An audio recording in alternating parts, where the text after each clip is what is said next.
नमस्कार, मैं हूं वंदना त्यागी और आप देख रहे हैं न्यूज़ 18 राजस्थान। अगर आप गैस सिलेंडर बुक करने वाले हैं, बैंक जाने की योजना बना रहे हैं, ट्रेन का तत्काल टिकट लेने वाले हैं या फिर टैक्स रिटर्न भरना बाकी है, तो ये जानकारी आपके लिए बेहद ज़रूरी है, क्योंकि हर महीने की तरह 1 अगस्त 2026 से भी कई बड़े नियम बदलने जा रहे हैं, जिनका सीधा असर आपकी जेब और रोज़मर्रा की ज़िंदगी पर पड़ सकता है। तो आइए आसान भाषा में जानते हैं कि आखिर क्या क्या बदलने वाला है। सबसे पहले बात करते हैं एलपीजी गैस सिलेंडर की। हर महीने की पहली तारीख को तेल कंपनियां घरेलू और कमर्शियल गैस सिलेंडर के नए दाम जारी करती हैं।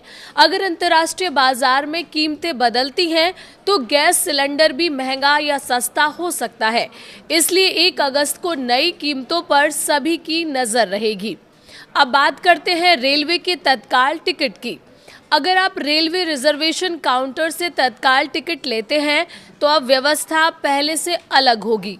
अब काउंटर पर पहले टोकन मिलेगा और उसी के हिसाब से आपकी बारी आने पर टिकट बुक किया जाएगा। इसका मकसद लंबी लाइन और धक्का मुक्की को कम करना है।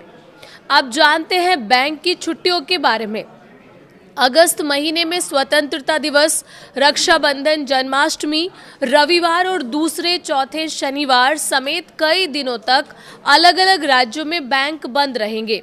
अगर आपको बैंक शाखा में कोई ज़रूरी काम है तो पहले छुट्टियों की सूची ज़रूर देख लें, ताकि बाद में परेशानी ना हो। अब बात एटीएम और डिजिटल बैंकिंग की।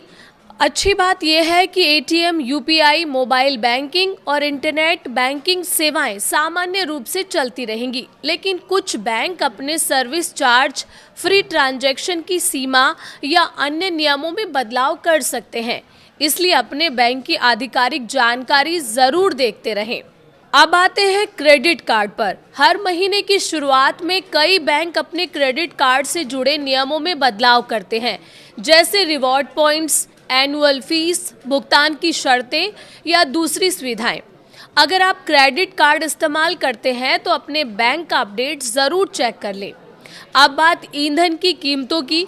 एलपीजी के अलावा विमान ईंधन यानी एटीएफ और अन्य ईंधन की कीमतों में भी बदलाव हो सकता है।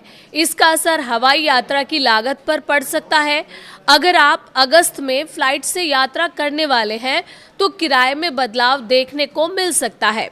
अब सबसे ज़रूरी अपडेट इनकम टैक्स रिटर्न यानी आईटीआर को लेकर।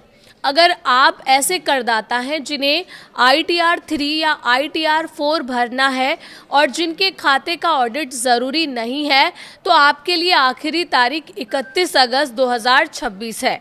अगर तय समय तक रिटर्न दाखिल नहीं किया तो आयकर कानून के तहत 5,000 रुपये तक की लेट फीस देनी पड़ सकती है।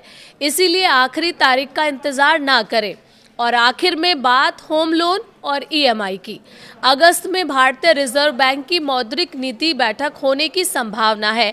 अगर रेपो रेट में कोई बदलाव होता है तो इसका असर home loan, car loan, EMI और फिक्स डिपॉजिट यानी एफडी की ब्याज दरों पर भी पड़ सकता है। तो कुल मिलाकर 1 अगस्त 2026 से कई ऐसे बदलाव लागू होने जा रहे हैं जो सीधे आपकी जेब और रोज़मर्रा के खर्चों को प्रभावित कर सकते हैं। अगर अगस्त में आपका gas booking, bank, train, tax या लोन से जुड़ा कोई भी काम है तो नए नियम और नई दरें पहले ज़रूर जांच लें। थोड़ी सी जानकारी आपको अतिरिक्त खर्च और अनावश्यक परेशानी से बचा सकती है।